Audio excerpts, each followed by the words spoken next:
Hello there and welcome to Cocktail Mode, the podcast where me, Andy and my co-host Dave take a retro game and try and pair it with a cocktail. Today's game is R-Type, the seminal horizontal scrolling shooter from Irem. We'll obviously be talking about its sequels, spin-offs and a whole load of other games that we love from the horizontal shooter genre. So with that, let's crack on with R-Type.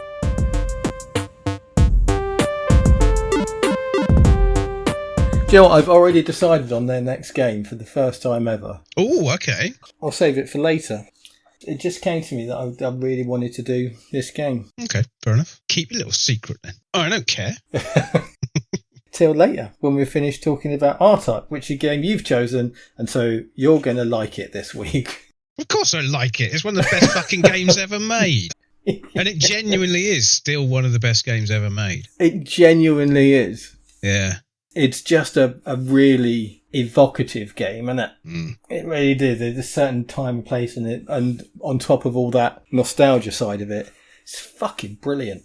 It is still one of the best games ever made. Yeah. And you know what's really funny about it? It came out the same year as Golden Axe.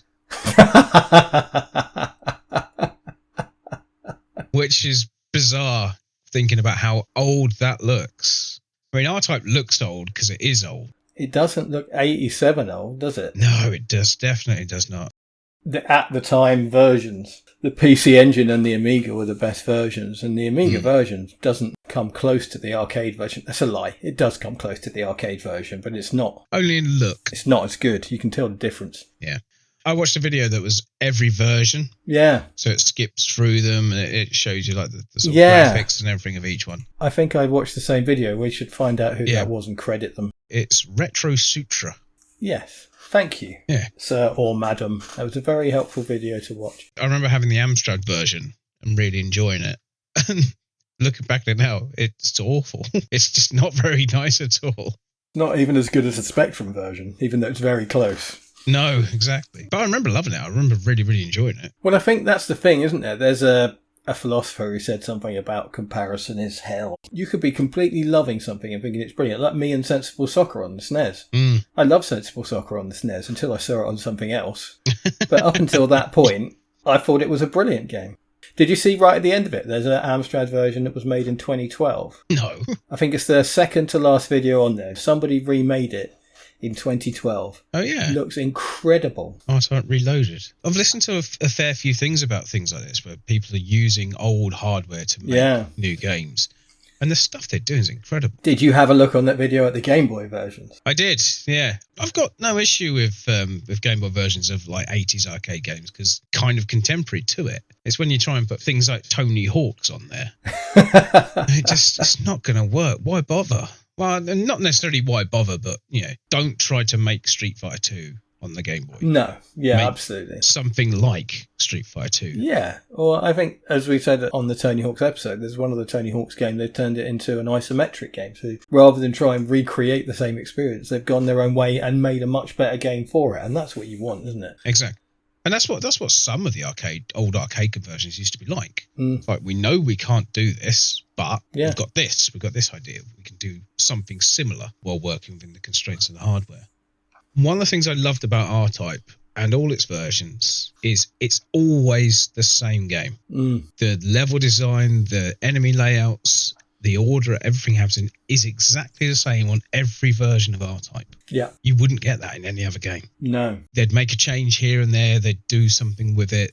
Just for some reason, R-Type has just been faithfully recreated on everything. Yeah. I think there's on one or two of the versions, is it level 3 that's just the one big ship works slightly differently than it does. But it's still the same idea. It's still this level is one massive great big ship. Yeah, that's my favourite level. It's a great level. The Master System's got a secret level as well. Oh, okay. Which I've not seen. But yeah, I think it's level 2 or 3. There's a gap in the top of the screen and you fly through it. Ah, okay. And it takes you to a secret level. But I'm with you. Other than that, they're identical. They do the same thing. Yeah. You're right. It doesn't happen very often, does it? No. You look at the hardware constraints, there'll be a big like Amiga hit. Yeah. And it'll be like, oh, okay, yeah, publishers raking in the money. Brilliant. Let's put it onto other systems to make even more money. And usually there has to be some major change. Probably not so prevalent now, because every console, every system is basically the same now, isn't it? Absolutely. All you've got to do is tweak the visual settings up or down, get rid of some of the textures, and you can put anything on anything. Run it through Unreal Engine, whatever number you're up to this week, and spit a game out the other side of it. Yeah. Have I told you how I feel about Generation 7? Has that come up before? Not to my memory. Fill me in. And beyond. I think Generation 7 wasn't particularly bad for this, actually. I think it came up when we were talking about Time Crisis, and Time Crisis, whatever the most recent one was. It's clearly gone through one of these big graphics engine things, and it's completely soulless. You know, there's no star to it. And there was R-Type Dimensions, I think, on the 360, possibly PS4, that sort of era, which took R-Type and put it into 3D graphics. Yes, yeah. It looks horrible. It looks so soulless. It looks so, some game. I mean, luckily on that, you can just switch back to the original graphics on the fly during the game, which is quite a cool feature. Yeah, it's like when you see a special edition of an old adventure game. Yeah. But yeah, I hate that really soulless, I say flat, but it's not flat. It's completely opposite of flat. Better when it was flat. But there's just something about it that's just flat. There doesn't seem to be any artistry to it. Yeah. Just to be a bit pretentious.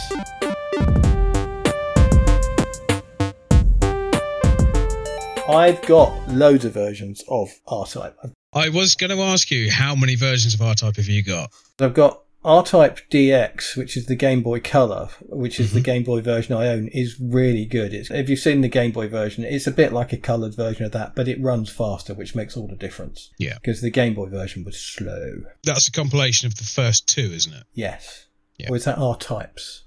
No, DXs as well, both are. Because I've got R-Types on the PlayStation, and that's... I think I had R-Types. It's just 1 and 2, direct arcade ports of 1 and 2. It doesn't actually do anything else, but they're nice to have, and they certainly were at the time, because there wasn't an arcade perfect version on anything. Well, no, things like MAME didn't exist. The concept of emulating arcade machines wasn't really a thing. You'd occasionally get, didn't you? You got like the official re-releases of like Capcom Generations, where they'd bundle like a couple of 1942 games together and a few others. There's always Bionic Commando. I've got it for the Evercade, which is what I played it on a lot recently, because that is arcade. Got it off for the PC Engine, which is 2 cards. PC Engine cartridges are cards, and it came out on 2 separate ones. Yeah. R-Type 1 and R-Type 2, but in Roman numeral. I think that of all the contemporary versions, sort of at the time-ish, that was considered the best one. Yeah, I read that. PC Engine was seen as the next best thing to the arcade. It is a beautiful version. R-Type Delta on the PlayStation. Oh, yeah. Do you know that one? I know of it. I've read up on all the various versions, because I can remember playing various versions and not remembering what they were called. So it was like the first R-Type Final, mate of mine had it on the PS2. Yeah. And that was brilliant, because you played through it and you'd unlock a new type of ship with a new type of weapon. So you'd play through it again. And you just played through it again and again and again and again, trying all the different ships and things. Absolutely loved it. It was fantastic. 101 different ships. Is it really? Yeah. Jesus. And one of them's Mr. Heli. Do you know the game Mr. Heli? Yeah, I remember that. So yeah, because that's an Irem game as well. Oh, okay. But I was reading up on it, so there's a couple of classic Irem games that they nicked the ships from and put in there. But yeah, apparently I've got it. I've played it a little bit. I haven't played it a massive amount, but it is a brilliant, brilliant game. Yeah. Beautiful. We're not supposed to talk about PS2 on this podcast, but for the sake of R-Type Final, and I imagine R-Type Final 2 and soon R-Type Final 3. Yeah. Just brilliant. Yeah, fantastic. I've got R-Type Tactics as well. Oh, I was going to ask if you played that at all. I haven't. PSP, isn't it? Yeah. PSP games are usually incredibly cheap. Yeah. And so if I see one that looks half decent, I'll just buy it. And so I must have seen R-Type Tactics at some point and just bought it, but I've never played it. I'm curious because there's a version of it coming out on Steam. R-Type Tactics 1 and 2 Cosmos. Yeah. The Steam page just says, coming winter 2023. So, right, okay. You might want to update this. Yeah. But apparently it's set for release before the end of this year. I don't think 2 originally came out in English-speaking countries. Obviously the first one did. It does say R-Type Tactics 2 will have its first official Western release. There you go. Under Cosmos. So the subtitle for R-Type Tactics 2 is Operation Bitter Chocolate. Yes. That's great, I know. That's bizarre. I mean, yeah, whatever. Whatever works. I'm going to have to... Maybe that will finally get me around to playing it, because the reason I didn't play it this past couple of weeks is because it's in the loft somewhere, as well as my PSP. So, that's the important bit. Yeah. The console itself. Delta is incredible. Mm-hmm. PlayStation 1 style graphics, 3D, just stunning. Beautiful game. Really, really cool. Lots of really cool use of the third dimension. There's stuff that actually comes out of the background into the foreground, and nice. Really, really great game. You played Einhander? I have played Einhander, yes. Similar look to Einhander. Okay. I think I may have played Delta. I never owned it, but I might have had a demo or something. Yeah, I would argue that Einhander's a better game than R-Type Delta. Yeah. But I don't think there are many better horizontal shooters than Einhander, personally. It's probably my number one, up there battling the original R-Type arcade version. Okay. I've decided, by the way, probably should have talked about this before we started, but we're not talking about vertical shooters today. That's fine. Yeah, Any no problem. different genre. Yeah, entirely different. It means we can pick another one another time. I don't know how we're going to talk about Axley, but... We just won't. No. Oh, but it's so good. We talked about Axley when we did Resident Evil, didn't we? I mean, it's definitely come up before, yeah. Definitely. But yeah, it's just, they are so different. And it's weird, isn't it? Because it seems to me, and I don't have a lot of expertise, and you play a lot more shooters than I do, that horizontal shooters tend to be less likely to be a bullet hell game. Yes. Bullet hell seems to be a horizontal focus genre. Vertical, you mean? That's what I said. It's not what I said. It's what I meant. Oh, there's the Death Smiles games. You ever seen them? Those are vertical, aren't they? Oh, I thought they were horizontal. I've never played them, but I kind of assumed that they were vertical. Definitely horizontal. Oh, are they? And very much in the bullet hell style-y. Ooh, there you go. So that's me double wrong. Yeah, and also you flip direction. So I think you use the triggers to turn and shoot backwards. Oh, okay, that's cool. I think bullet hell as a concept developed within vertical shoot-em-ups specifically. Yeah. I think there were one or two companies that were making vertical shoot-em-ups, and they were just getting more and more batshit crazy to the point where people started to say this is kind of becoming its own genre. Yeah. There's some really, really good examples, but we're not going to talk about them. We're not going to talk about them. I'm sure we'll do an episode in the future on Ikaruga. Yeah, we can do that, can't we? It's Dreamcast. Yeah. Ikaruga to me is the R-Type of vertical shooters, but Ooh. We'll come to that. We'll come to that when we get there. You can disagree with me at a later date. That's an argument for another time. It is, yes. But I'll just say that you're wrong. But again, do you differentiate between a vertical shoot 'em up and a bullet hell shoot 'em up? Well, yeah, true. Because they are quite different things. Yeah, but when I think of bullet hell, I think of your primary objective is avoidance. Yeah. But I think when a shmup that isn't bullet hell, to me, your primary objective is shooting stuff down. And I think, to me, I don't know if there's an official version of what it is, but to me that's the difference. Yeah. In Ikaruga, there are points where you are basically following a line of black dots so you don't get killed by the white dots. And that's it. Yeah. And that's all you're doing. You're not shooting anything. When I play most bullet hell games, I don't even know how I don't die. Yeah. A lot of the time, like I'm not even looking at my ship. I'm looking at the pattern, the gaps in the pattern of where to move to, and I look down and I'm still alive somehow. There's just some games I play and I get through and I think, how the fuck did I do that? Yeah. Because if you just looked at that as a screenshot of all those bullets, you think, well, you can go there, and there. But live, when it happens, no. You can't, I don't know, there's just something in it. You just can't react quick enough to it sometimes. We weren't going to talk about bullet hell games. We just spent 5 minutes talking about bullet hell games and vertical shooters. I was really surprised playing the first R-Type again, how easy the first 2 or 3 levels are. Well, they are and they aren't. And this is one of my big things with R-Type.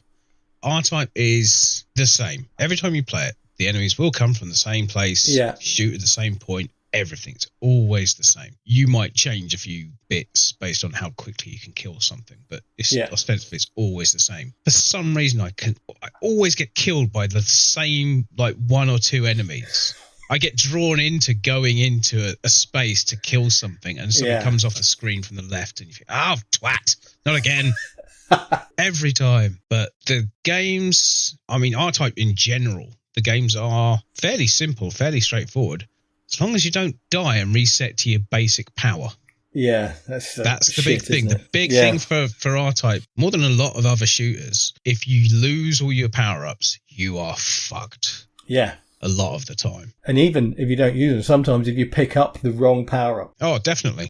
Going into levels, you want the bouncy thing, not the ring thing. And it's, Yeah. Generally speaking, I always want the diagonal laser. Yeah. Just because of the coverage it gives you. But yeah, I tore through to, I think it's level 3. What's the level where the end boss is a big brainy looking thing with tubes coming off it? That's level 2. With the centipede coming out and flying around. Yeah. All the way through level 1, all the way through level 2 without losing a life or getting hit on, not my first go playing it, but once I got my head back around how everything worked. I was really proud. I got to the third boss, which is the whole level ship. Yeah. Did it in one go. Nice. I haven't played it for years, and I thought, right, now I need to be down here at this point. I need to shoot that quick to get rid of that. I've fucking done it one go. That's awesome. I haven't played this for probably 20 years. Have you ever finished it? I don't think I have. Me neither. I can't remember the end. How many games you genuinely love can you think of that you've not finished? Driver will be an episode at some point, and I've never finished Driver. Have you not? No, that last episode just fucks me right off. It was virtually impossible, wasn't it? Yeah. And it's kind of the opposite of everything else in the game. Yeah. Everything else in the game is quite sort of clever and smart and drive really fast and look really cool, and then fuck knows what that last level's about. Well, the entirety of the game, it's up to you to get through it. That last level is kind of out of your hands. Yeah, it just becomes random. There's so much going on, And I don't really feel like I properly love a game if I haven't finished it. I got to playing it the last couple of weeks. I got further than I've ever got before. Mm-hmm. So I got to level 6. Okay. There are 8. Yeah. So I got to level 6, which is fucking hard. I don't know if you've seen it, but it's like there's big square things and they're running on rails all over the screen. You have to... yeah. My fucking God, that's it. And that's the whole level. There's not even a boss. The boss is more of them going faster. Love it. So yeah, that's as far as I've got. So I've not seen 7 or 8. I've not even seen a video of 7 or 8. I'm not sure I have. This is another interesting thing I think about R-Type, certainly the original. So I think it gets less spectacular as it goes along. Yeah. It borderline peaks at level 3. Oh, okay, that's interesting. I think level 1 is brilliant because it's level 1 and it's great introduction to a game. Yeah, beautiful, and the music and the end boss, and it's one of the most iconic bosses in gaming ever. And it's a massive rip-off. Oh, like it's a shameless rip-off of Alien. Absolutely ridiculous, but brilliant at the same time. Yeah. That does come back. Have you ever seen any of the other versions, like the R-Type Final and Final 2? I haven't seen it, but it's in R-Type 2. It's the end boss of the first level again, but it's covered in armour. It's a mech, isn't it, at that point? That's a big shift from R-Type to R-Type 2, stylistically at least. R-Type looks like almost like cybernetics from the alien side. It feels like a mix of organic and mechanical. Well, that's what they're supposed to be from the start. Yeah, but the R-Type 2, they look and feel a lot more mechanical. It's almost like they've gone away and decided to beef shit up. Yeah, well, they've come back stronger. That's the idea. But R-Type Final 2, which I've got on Steam, I played a little bit this week. You get to the end of the first level on that, and it's that boss from the first game, frozen, and it sort of comes back to life. Oh, wow. So it's clearly like a nod to the original boss from the original game, which I thought was brilliant. That's very cool. Docteratops or Docterocops or something like that it's called. Is that what it's called? I never knew it had a name. Yeah, it's something like that. Like one word, like a dinosaur name, like Doctera. Oh, fuck's sake, I'm googling it. Oh yeah, here we go. Dobkeratops. That's right. Obviously. Yeah. That's what I've always called it. Yeah, not the big alien thing. I love it because it's such an easy boss to kill. Oh, it dies in seconds, doesn't it? It's literally gone. Well, the level 2 dead. One does much the same. It's just you shoot the eye thing in the top a couple of times, and that's it. It's done. That's what I mean. I was really surprised about how easy those 2 bosses were. And you say going through level 2 with all the power-ups from level 1, it absolutely flew by in the blink. I couldn't tell you anything about level 2 of that game apart from the boss. That's level 2 is where it goes a bit more organic, and there's what look like aliens. Oh, they crawl across the screen, don't they? That's right. When you're all juiced up from the previous level, piece of piss. Coming back to one of my main things of R-Type is don't die. Yeah. As soon as you lose all your power-ups, you're screwed. Yeah, no, especially because you slow down, didn't you? I mean, the only thing you've got is that you're smaller. When you do die, it does throw a couple of power-ups at you fairly quickly, doesn't it? Usually, yeah. I gave myself a rule, getting to level 6 on the Evercade. The Evercade's got save states. If I got to the same part of a level 3 times in a row, I allowed myself to put a save state. Had to be 3 times in a row. This level 6 that I've not beat, I went through in about 22 save states. So hard. So difficult. Good. And again, as I say, because I think creatively it loses something towards the end of the game from what I've seen anyway. We talked about the sort of the coin whoring thing of arcade games before. And that wanting to see the next boss, wanting to see the next level is what keeps you coming back. Yeah. And I think that's probably, if R-Type has got any flaw, it's that. It's that that first boss is so iconic and so spectacular. And I don't think any other boss in the game that I've seen lives up to it. Yeah. And I say level 6 doesn't even have a boss. So yeah, it's a bit of an odd one, but it's a brilliant game. And it's so good looking. Yeah. It's so, I mean, 1987, you having a laugh?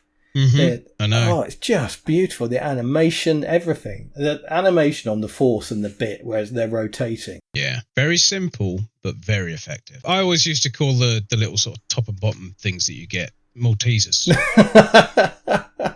Didn't know any better. There's no name for it in the game. Not that you know of, but they're called bits. Yeah. Nothing's ever named in an arcade game, is it? So when you start talking about somebody like, oh, you played R-Type, you get that little Malteser thing above you. Oh, yeah, I know what you mean. Do you know what the plot of R-Type is? It's something to do with trying to get a refund for a record. I don't know.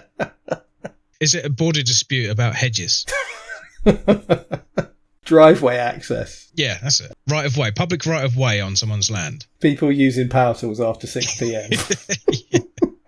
Are they trying to build an intergalactic highway? Right through the Bido Empire, and they're not having a bar of it. It's there in the arcade in every version of the game. You say they're all the same. They are, including the intro scene. Except the PC Engine CD version, which I'll come back to in a minute. Okay. Every single one has got the plot on the intro screen. And the plot is blast off and strike the evil Bido Empire. Yeah. That's your plot. What else What else do you fucking need? You can shove your fucking Last of Us up your arse. All I want to know is... What's my motivation? Yeah, they're evil. Right, doing it. I'm fucking on it. Yep. I'm there. Sign me up. I've always loved that about it. It's just, there's obviously fucking billions of plot now. Well, I'm not sure there is well, certainly the reason I mentioned the PC Engine they bothered? CD version, the PC Engine CD version has got an anime style intro that goes on for about 15 fucking minutes. Oh, okay. I mean, it's beautiful. Is it just like copied scenes from Battletech Macross or something? No, it's all like pixelated drawn. It's really, really nice, but it doesn't add anything. But, I think there was plot for 2 and certainly 3, I think. But yeah, I don't know. I don't pay attention to that shit. I wouldn't read it if it was there or listen to it. Yeah. Not interested. Don't need plot in an arcade game. Well, shit, I mean, it's a fucking horizontal shooter. Who needs plot?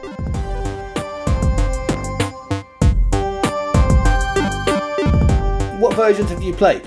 I've got MAME, R-Type, R-Type 2, R-Type Leo, and then I found out as well that, what's it called? Cosmic Cop. Yes. Or Armed Police Unit Gallop, to give it its catchier title, is kind of an offshoot. Yeah, do you know, I did hear that. I did read that, I should say, but I forgot to play it. Yeah. Did you have a look? I didn't have a look. I was playing a lot of R-Type Final 2. I only bought it fairly recently as well, and I played quite a bit of R-Type Leo. Have you played Leo? I have. I was just curious because it didn't start as an R-Type game. I loved it. I thought it was brilliant. I don't think I've ever played it before. No, I didn't know it existed. I think I may have seen the name, but it doesn't play a lot like an R-Type game because there's no force, is there? No, you've got two sort of detachable things that you can send off and they'll attack stuff. But yeah, the force isn't with this one. Because it didn't start off as an R-Type game, which is it's considered non-canon to whatever story they've crowbarred onto this game since. It's called fucking R-Type. Well, yeah, absolutely. But no, I thought it was really interesting. That, as you say, where you send them off and they basically go straight for the biggest bad guy and fuck it up. Yeah. That's great fun. I like that a lot. I loved what it did with the levels as well. You've got a lot of sort of falling bits of platforms, rising bits of platforms. There's bits where you're moving through a level rather than shooting stuff. The moving through the level becomes the difficulty. And that's not something that R-Type does a lot of. It has done it. Yeah, well, I've not seen it in much else at all, really. Final 2 kind of combines everything from all of the previous ones. Yeah, but I guess that's the thing it's going to, isn't it? I mean, it's basically a love letter to the series. That's certainly how they started all the Final games. Yeah. I've played a bit of Final. I've been a bit disappointed by the bosses so far in Final, but I was really disappointed in R-Type 2. Yeah? Yeah, well, I don't think it looks very good. It's very brown. It's very grimy. It's not got that same feel that R-Type has. And I think even that the music is moodier. It seems a bit more serious, basically. Seems like it's a bit trying a bit harder. And I didn't like it as much. And I don't think the bosses are as good either that I've seen so far. And I played Leo. I didn't play 3, I don't think, which I think is a SNES exclusive. Yeah, that was SNES only. Because R-Type 2 came out on the SNES as Super R-Type. Yeah. With apparently a couple of changes to it. Super R-Type, half of the levels were made for Super R-Type. Oh, really? It's only half a conversion. I don't own that. It's quite expensive. Is it? Yeah. How much is it? We haven't done this for a while, have we? Yeah, I dread to think. Let's have a look. Oh, well, looks like I was wrong. It's only 60 quid, boxed and manual, which is probably what it was brand new. Yeah, probably. I wonder if it's R-Type 3, because that came out on the SNES as well. There we go, it's R-Type 3. Yeah. £175. Oof. You want a USA version, complete in box? £500. Jesus. Obviously, it's free on an emulator. I don't think I've ever played it. No, I've not. I'll have to give it a look. Yeah, I think of what I played over the last little while looking for them. Kids, I like to find new old games. Like Leo was a new find for me, which I liked, but I thought Delta was absolutely brilliant.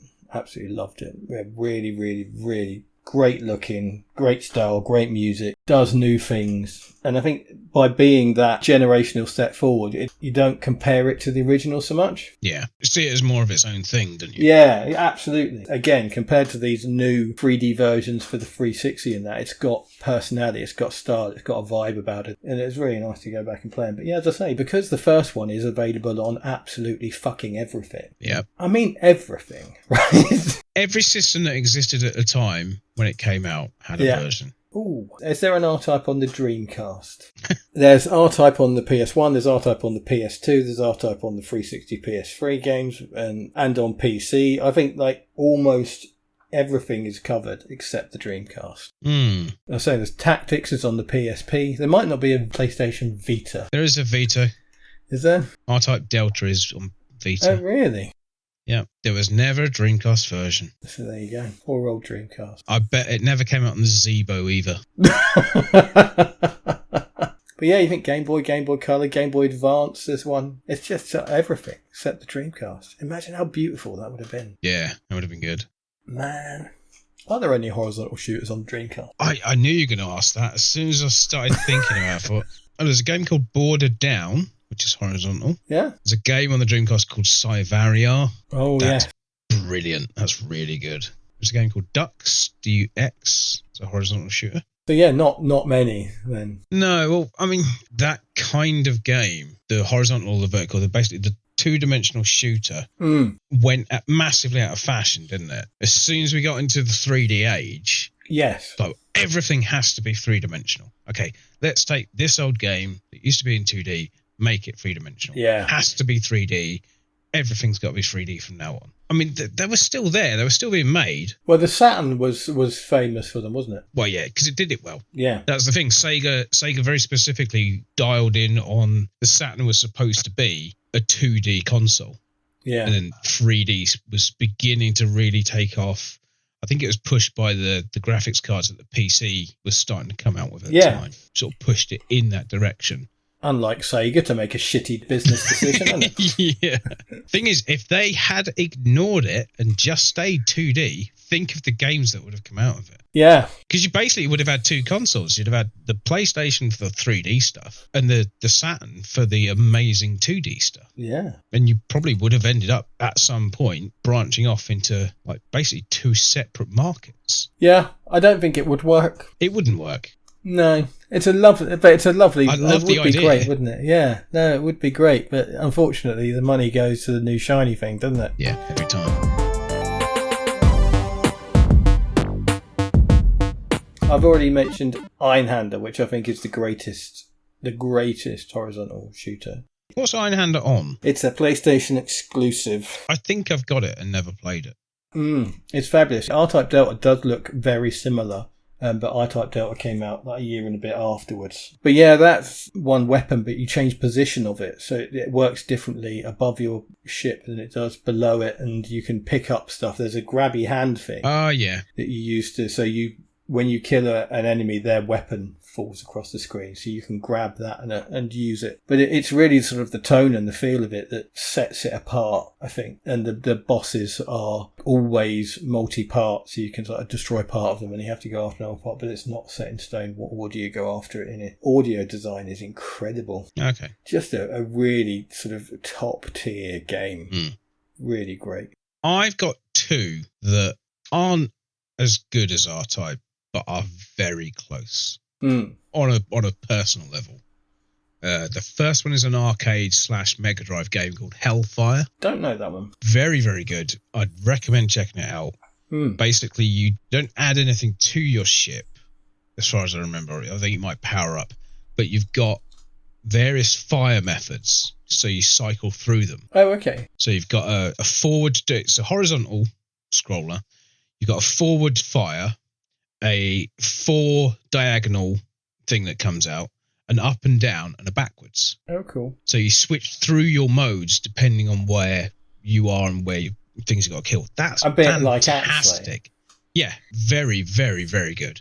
That's a big memory in my mind. Yeah. And the other one is Thunder Force 3 on the Mega Drive. Well, I've just got a little video running now, and that looks very cool. You'll love it. It's got lots of levels of parallax scrolling. Oh, that's what we want. If I remember right, it's 7 layers. Oh, 7. I want to rub my thighs like Vic Reeves. Oh, amazing. Amazing. So that's 2 games I've not played. Thunder Force 4, what was the hook on that? Thunder Force 3, you have selectable power-ups. So it's been done before. The Gradius games, I think, do it. So you'll have like a little sort of... Gradius, whatever. Gradius. Basically, as you pick up power-ups, you choose when to use it. And you've got like 5 words across the bottom. And as you pick up and don't use it, that builds up. So you selectively build up your ship as you go. That's fantastic. That's really, really good. I love that. I'm glad you mentioned that. I absolutely love that system. I had... There's Gradius, which is called something else in other territories. Salamander? Salamander, there you go. It's just called Gradius on the Game Boy. Yeah. It's one of the Game Boy games I had and played a lot. Mm-hmm. And I think probably, as far as Game Boy horizontal shooters go, I only know the 2.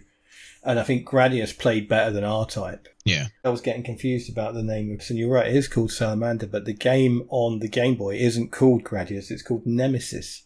Oh, okay, yep. That's what was throwing me. Yeah. But I love that system. So because you build up and you stack it, basically. Yeah. And it's a great system. And there's a game I found doing the main thing where it's a version of a game where you've got 2 cars going around a maze picking up dots. Okay. And it's called Head On. Like one of the earliest arcade games, like 70s arcade games. Really, really simple. One of the earliest games I played, because there was a version of it on the Acorn called something else. Dodgems, it was called. Right. Basically, but anyway, that's an aside. And then along comes Konami, decades later, and remakes it as a game called Fastlane. Right. Where really, really smart looking 8-bit graphics top down. You're a little Ferrari GTO, like Magnum's Ferrari. Mm-hmm. And the other car is like Bigfoot because it's of that era. Yeah. And you go off around this maze in opposite areas and you have to avoid each other whilst picking up dots. It's a dot collection game. But what Fastlane does, take that idea of these two cars and avoiding and collecting your dots and then apply that Gradius power-up system to it. Oh, okay. So as you're going round, you run over girls on rollerblades for some reason. They seem very happy about it, but you know. Yeah. It's a different time. Yeah. People are happy with different things. But that stacks up your power up. So, you know, next time around, if you get the electrification, next time you get close to the Bigfoot truck, you can hit it with the electrification. It's that exact, because Gradius was Konami, wasn't it? As far as I can remember, yes. Yeah. And so they've just taken that and applied that, and it works brilliantly. It's such an addictive little game. It's so simple, but really, really addictive. I played it again because I remembered it and I wanted to have a look at it again. And 2 hours later, I'm like, it's not a shooter of any kind, but we're never going to talk about it in any other episodes. No, that's fair. But yeah, you'll find that on MAME, and it's a great fun little game. Really, really addictive. I don't think it was ever released on anything else. I'll tell you what, here's the thing. We're talking today about horizontal shooters. We're going to talk another day about Ikaruga and other vertical shooters. What about diagonally scrolling shooters? There is one. I saw one earlier called Viewpoint. There are a few, because there's a classic one called Zaxxon. Oh, yes. Which is a very cool looking game. So that scrolls diagonally. Yeah. And then more recently, still in our wheelhouse, The Reap. The Reap? Don't know that. The Reap was PC exclusive and never came to anything else. Diagonal scrolling. Got a very 90s look about it. And you're the bad guy. Oh, okay. So you're playing sort of the alien invader. And you're like shooting school buses and shit. I like it. 97. I've never even heard of it. I've got a physical version of it. It doesn't work because, you know, PC games from 97 might as well be burnt. Yeah. You're not going to make it work. Very much got its own style, that very 90s, slightly grungy. Well, it would have been PlayStation era, wouldn't it? I'd say that Zaxxon flying diagonally up to the top right of the screen. Look, when else are you going to mention it? I mean, that's not going to come up again, is it? And I do like to crowbar in a PC game because it's very much off-brand for me. Yeah, that's fair. That looks really fun. It is, yeah. It's a really good game. It's one of those times where I heard about something and just went on a mission that I had to own it and tracked it down. So yeah, one of the few PC games that I've got a physical version of. If you tend to know a bit more about shooters than me, because I know Gradius. What's Darius? Darius, I think, is an offshoot, because I had a game on the PlayStation 1 called Darius, and that had a fantastic mechanic in it where the levels would split and you choose a path. Yeah. So it branches and you decide where you go through the game. But it had a thing in it where you could magnetically suck an enemy onto your ship, and that became your weapon. Oh, wow. So different things would do different things, you know, and all of the enemies in it are robotic fish. Yes, it's very water and themed, birds, isn't it? and yeah, it's very, very odd. But yeah, some you pick up and they'll do like, you know, sort of split fire diagonally. Some will do a really powerful beam. Some you pick up, they're just a big shield that you just run into everything with. And that was great. But yeah, as far as I know, Darius is an offshoot of Gradius. I could be wrong. I haven't looked it up. I was unprepared for your question. Well, we don't have to. It's not R-Type, is it? So no. You just reminded, there is a game on the Wii that does sound like a very similar thing. Blastworks. Build, Trade, Destroy. Yeah, so it's called Blastworks, and it's a very similar thing to that. So basically, when you shot down things, you could attach them to your craft. And like anywhere, you like flew into them at the bottom, they just literally stick to the bottom. Yeah. Almost like Katamari Damacy style. But it would augment your power. That was a very cool game. Yeah. Personal favourite of mine, Prehistoric Isle. Do you remember that? Oh, I do remember that, yeah. That was a brilliant game. Yeah. I made the mistake of putting that on my MAME list. What, is it a hidden gem? Yeah, but that's the thing. It had a different name. Oh, okay. And it completely threw me. I was playing it and thinking, yeah, this looks really similar to something. It's from mine. But I've never heard this name, but I think either the Japanese name or something. But yeah. Right, got you. But yeah, that's a great game. That was fantastic. There's another one. There's an Amiga one called Project X. Are you a dude with a gun? Oh no, that's Forgotten Worlds. Forgotten Worlds is genius. But that's multi-directional rather than horizontal, really, isn't it? That's a rotating joystick. Yeah. Yeah, there's another one called X Out, which I had on the Amstrad, which was really good. Can't remember. It had something about it. I don't know if I think you bought upgrades or something. Oh my God, I've just remembered another one. I say I've remembered it. I haven't remembered the name of it yet. Oh, here we go. Area 8. Oh, you're thinking of UN Squadron. UN Squadron. Which is also known as Area 88, because that's got a shop in it that you buy your power-ups from. Yeah. No, UN Squadron's a fantastic game. Oh, isn't it? I just love that game. Vaguely in anime, wasn't it? Yeah. Yeah. Like you got very anime characters. Yeah, the characters that's straight out of Gatchaman almost. Very, very cool game that. I liked that a lot. Was there ever a G-Force or Gatchaman game? There's a few, none of them really any good. Oh, okay, that's a shame. That I know of anyway. A couple of the characters are in a very good beat-em-up called Tatsunoko vs. Capcom All-Stars. Catchy. I think it's Wii exclusive. Have you ever played In the Hunt? I have played In the Hunt because you told me to play In the Hunt. Isn't it beautiful? It is a great game, yeah. Isn't it fucking hard? Do you know what I found out about In the Hunt doing my research for this episode? It wasn't loved at the time. No? The reviews at the time are kind of 5s and 6s out of 10s, and that's really not, and sometimes lower than that. But it's kind of, it was late, and there's a lot of, why do I want to play a 2D shoot 'em up game? Exactly as you were saying, when 3D happened, everything had to be 3D. Yeah. And there was a lot of, I don't want to be playing this now. Tomb Raider exists.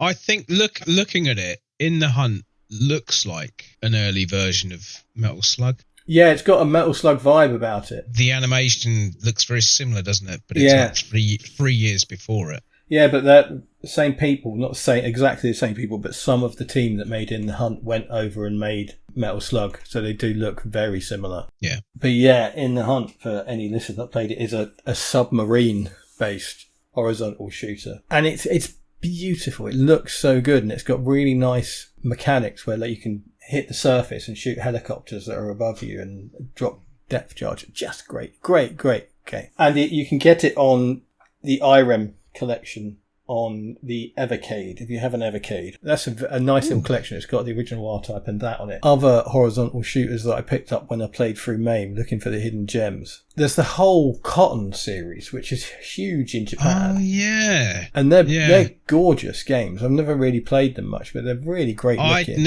I'd never heard of them until you mentioned them. Yeah. I have played them since, but yeah, they're really good, and they never came out over here. No, they're completely sort of ignored. So, for anyone listening, Cotton is basically a witch on a broomstick, but it's a horizontal shooter, and as cutesy as it looks, that's not how it plays. These are not games for young boys or girls. They're very difficult. You've missed one, mate. You've forgotten one that you're going to kick yourself. No. I haven't. I have not forgotten it. It's written down on my page in front of me with a big circle around it to make sure that I mentioned Boogie Wings. Yeah, I thought you'd have it. The great ragtime show. When I talk about loving finding old games that are new to you, it's the likes of Mille Miglia, the great 1,000-mile rally. But Boogie Wings is one of those games where this game came out when? Boogie Wings 92. Oh, quite late. Well, that's Euro version 1.5. Well, I didn't play it till like 2013 whenever it came out.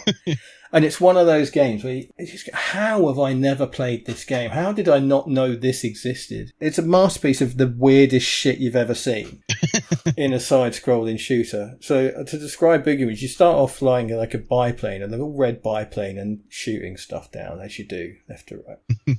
And then you get shot down. And then your little dude is running along the floor with his gun, shooting at stuff, until you come across a Jeep. And then you get in the Jeep and you drive that about fine until you come across something else.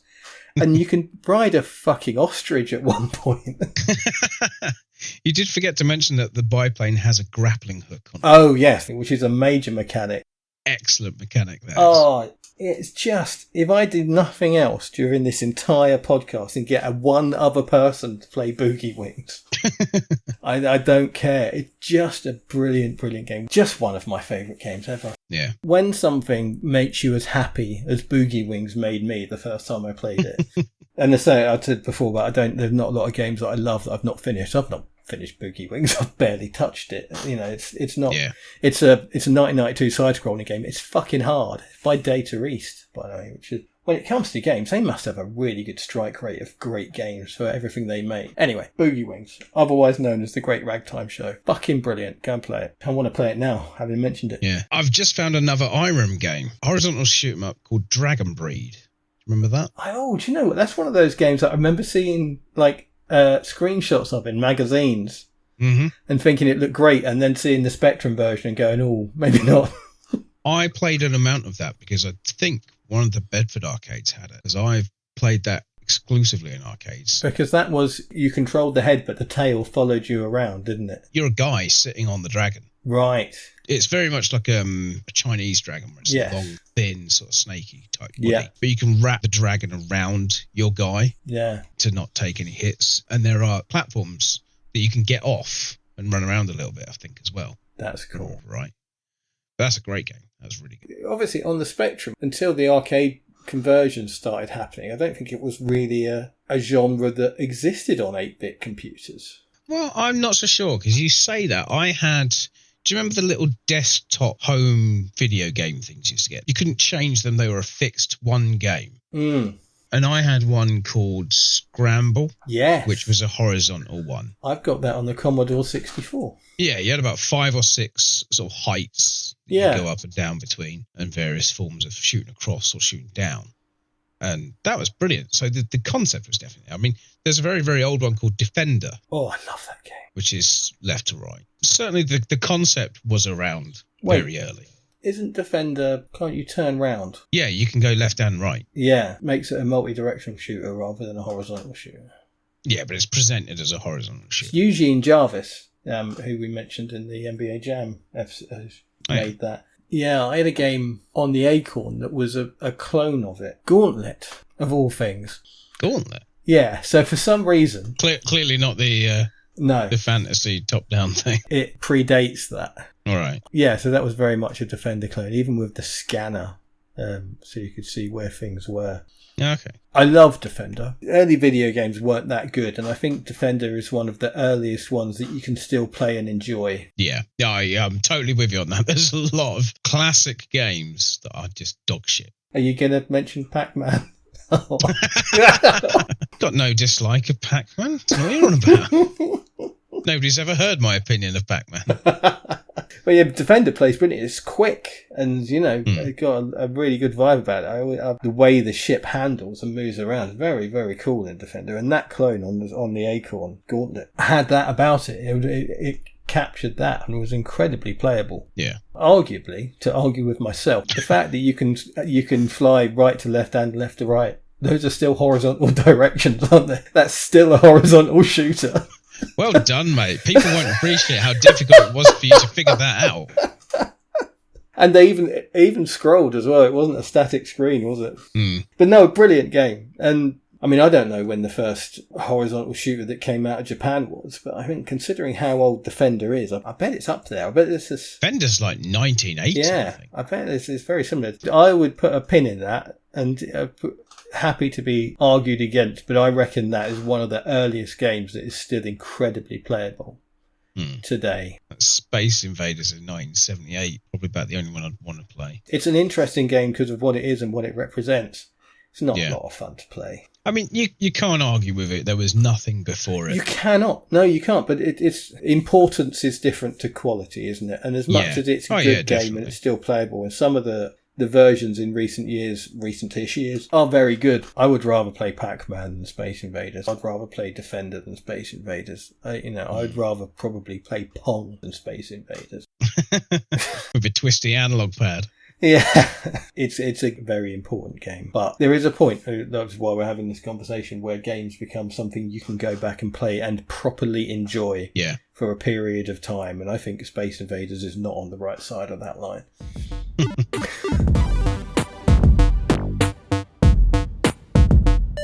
I think it's time to talk about alcohol. I agree. I think we've exhausted horizontal shooters in as much as to our capacity will allow. I think we're way off exhausting them in any realistic capacity. Yeah, I was going to say there's a lot more to talk about. Yeah.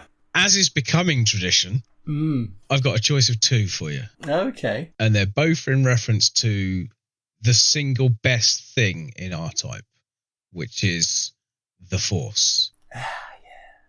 We didn't mention it. No. Well, it just sort of did. We talked about power-ups. I knew it was coming. So this is my chance to talk about it. So yeah, we have Cocktail A, which is called the Force. Probably based on a Star Wars thing, but I'll take it. Right? Yeah. Who gives a shit? Not entirely sure. I want to try this, but I'd give it a go. Okay. So strap yourself in. It's an ounce of blackstrap rum, 6 ounces of semi-dry cider. Okay. Yep. 1/4 ounce of falernum, which I think we've mentioned before in something else. Yeah, I think we have, yeah. 1/4 ounce of fresh lime juice, and then a wide strip of orange peel to garnish. The picture of this is awesome because the rum and everything else is just sitting on top of the cider. Oh, okay, cool. So it's like a sort of orangey, cloudy sort of bottom 2/3. Yeah. And then almost like a reddish tinged, almost looks like Coke to the top of it. Very straight glass. It's not a Difford's cocktail. Garnished with grated nutmeg. And it sounds quite nice. I'd give it a go. I don't know how it'd end up, but it's an interesting one. I don't hate the idea of rum and cider, actually. That doesn't sound like it's going to be terrible. I can't think of any other cocktails, certainly that I've seen or tasted, that have cider in. No. It's like you see very, very few ones with beer. Yeah. Like every now and then you'll see one with beer and you think, ooh, I'll try it, but I'm not expecting much. But yeah, this could be quite pleasant, or it could be horrible. Oh, it could be vile, yeah. Who knows? Yeah. So that's the Force. And the other one I had was a Difford's one called The Companion. Oh, that's cool. Because the Force is your faithful companion. You would never get through R-Type without that power-up. No. Bits of that game where you cut, like the third level, the boss that's one giant shit. Yeah. Without being able to suck up bullets like that does. No. You'd never get through. No hope. Level 6 that I was talking about, you not only need it, you need it with the zigzag power-up, and you need it attached to the back of your ship. Yeah. And the level is borderline impossible otherwise. It's the one thing from R-Type that everyone remembers. Yeah. The second thing is the alien boss at the end of level 1. You say, like, there's no arcade games don't have a plot. Everybody knows that thing is called the Force. Yeah. I knew that was called the Force before I knew the spaceship was the R9. Yeah, genuinely. Yeah. And obviously before we knew what the Dobkeratops was, because that was just the alien rip-off thing. Everyone, that's the Force. Yeah. And it's just brilliant. It's such a great thing. And the way it evolves and changes shape, and it's a magical, magical thing. It's brilliant. I just love the idea of a power-up that doesn't just change your ship. It adds on to your ship. Yeah. And the way you can fire it off, maneuver it around behind yourself, fire it back into the level. It's just brilliant. There's that sort of weight and gravity it's got, isn't it? Yeah, well, that's my overriding memory of R-Type is the flexibility of that. Is that you can send it around the screen. You can kill things that you can't even get to. Yeah. Like you get to the end of the first level, that boss comes up. You just send the Force into its chest where the little chest burster thing is. Yeah. Job done. That's all you got to do is dodge. I think you've got to dodge one shot from You might have to move upwards slightly. A little bit. Yeah. A little bit to the left and up. You're fine. There's so few games that have such an important part of the game like that. Yep. That I can think of. I mean, there's games where you power up, and of course there is. They're a thing, but the Force is just perfect. It's such a good mechanic, and the fact that they're still using it, it's become the iconic thing of the series. Yeah, we mentioned R-Type Lear, which isn't canon, and I don't think anyone would have cared if you still had the Force. The reviews at the time are a bit negative about Leo. Yeah. It's arcade exclusive. But I think if it had the Force, nobody would have cared. They would have, this is brilliant, because it's a great looking game, isn't it, R-Type? Yeah, it's lovely. It's got a lot of style about it. Certainly better looking than R-Type 2. But yeah, no Force. And you miss it. You really want that. Yeah. And I love the idea that you've basically a cocktail called the companion of it, because it does feel like that, doesn't it? It really does. Yeah, it is. You need it. This is 50 millilitres of Bacardi, or to be technical, Bacardi Carta Blanca Superior White Rum. Okay. 10 millilitres of Strucci Dry Vermouth. Nice. 2 bar spoons. How big's a bar spoon? It's like a tablespoon? It's a teaspoon, and it's almost like it's a very flat teaspoon, so it's probably not even a whole teaspoon. Oh, okay. 2 bar spoons of pear puree, 15 millilitres of honey, and 20 millilitres of lemon juice. So that sounds quite nice. It does also have, for some reason, 6 whole black peppercorns. That sounds great. Yeah, that does sound nice. And it's in a Nick and Nora glass. which has become my accidental theme. That's amazing. I've got pears growing outside, and I have to make up some pear puree, because I've got a tiny bit of Bacardi left as well. Also, you'll like this, how to muddle the peppercorns in the base of a shaker, so you can use your muddling stick. Absolutely. Add other ingredients, shake with ice, and fine strain into a chilled glass. Nice. So that will impart the heat of the black pepper into the drink, but without the bits. That's very cool. I like the sound of that. It was a Bacardi competition winning cocktail in 2016. Oh, was that Bacardi Legacy? Yes, Bacardi Legacy 2016 winning cocktail by Anya Montague at Mr. Porter in Amsterdam. My cocktail from last week, the Taurus, was a Bacardi Legacy. It won the South African leg, but it was the runner-up overall. Oh, okay. I think that might be the nicest cocktail you've found. I've not even drunk it yet, but that sounds really good. I'll give it a try. I mean, Bacardi's easy enough to get hold of. Vermouth's easy enough to get. Pear puree, honey, lemon juice. Yeah. I've got all those things. It's not a difficult list. Oh, garnished with a mint leaf. I've even got that in the garden. That is definitely having a go at that one. Yeah. I like that sound of that a lot. It's very good. Well done. As you said, there's a choice of 2. That one. Yes. As much as I like the Force, because it's a Star Wars cocktail rather than an R-Type cocktail. It's not quite right. So what have you got for us? I have got a cocktail that I am going to challenge myself to remember the ingredients for and the measures and repeat it to you. Without reading it? Without reading it, just off the top of my head. Okay. This could go one of 2 ways. In honour of our friend, the Dobkeratops, I've gone for a cocktail called The Boss. Ah, yes. The Boss. Because I genuinely believe that there are very few bosses in games that are as recognisable as that one. I mean, I can't think of one. I genuinely can't think of one that is as iconic as that. Yeah, I'm thinking like sort of the first level Dr. Robotnik in Sonic. Yeah, no, fair. I'll give you that. Quite a famous one. Yeah. As you got Bowser in the Mario games. Yeah, I was thinking Bowser. Yeah. No, I'll give you that. I'd say it's probably one of the most famous bosses you could name. So this is The Boss, this cocktail. And you make The Boss, right, deep breath, by taking a double bourbon and adding a single amaretto. Right. And that's it. Wow. So this is...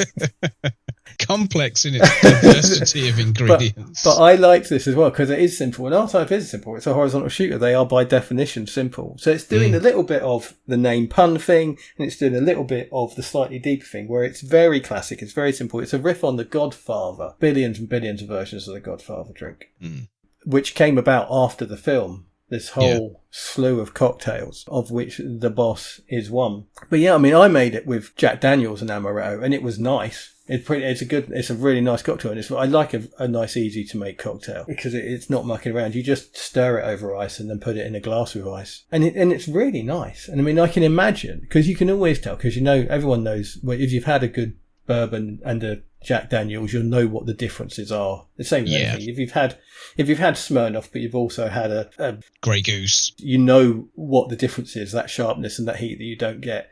And so I can imagine with a better bourbon, this would be a really nice cocktail. But it's a nice cocktail with my bottle of amaretto that come out of Gemma's granddad's cupboard when he died, and the bottle of Jack Daniels that I get for Christmas every year, even though I don't really drink it anymore. That conjures a really interesting thing there, where you said the bottle that came out of the cupboard when her granddad died. Well, it floated out of the cupboard. I'm this free! Moment. Have you been on some drugs, Dave? No. I think that's the problem. I think I need to be. I should probably correct that because it was before he died, because it was quite funny because he clearly knew he was on his way out and he was sort of going through his cupboards and saying, oh, you can have this, and all the time. And then occasionally he would go, oh no, I'm keeping that. I'm taking that with me. And it was still there after he died. He'd see it and go, oh no, I like that. It was Cointreau, something he seemed to like quite a lot. Okay. I've got a very large bottle of Cointreau in my cupboard. Yeah, he was very protective of his Cointreau. But yes, anyway, that's the boss. A very simple but very nice cocktail in honour of the Dobkeratops. Nice. I like it. Yeah. I'm still never going to call it the Dobkeratops. It's going to be the alien boss thing from R-Type until the day I die. Well, yeah, I learnt that name for this podcast and then forgot it. So that probably says more about me than the name.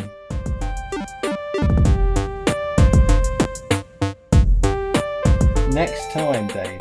So yeah, next time, what have you got for us? We're doing Batman. Ooh, which one? We spoke about this before.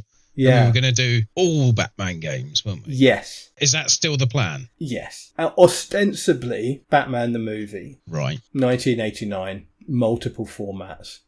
But with the acknowledgement that we will talk about other Batman games that fill our version of retro. Yeah. And I want to be quite strict on that next week. I know I'll probably say that every week.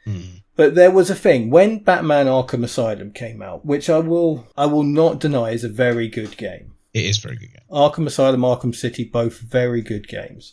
I'm not going to deny that. But there was this thing, this narrative that came out that this was the first good Batman game. Ooh, not true. By a long, long way. Yeah. So as much as we're going to talk about Batman the movie, we're also going to talk about other retro Batman games. And some of them are shit. But undoubtedly. We're going to stick hard to the retro thing next time out.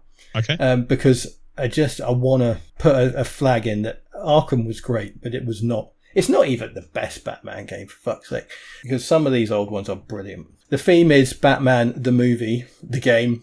Batman : the movie : the game. Yeah. But we will talk about the other retro ones as well. And I think that'll be good fun. So, yeah, thanks for everyone for listening, and join us next time for that on Cocktail Modes, the podcast where gaming, like alcohol, is in our blood.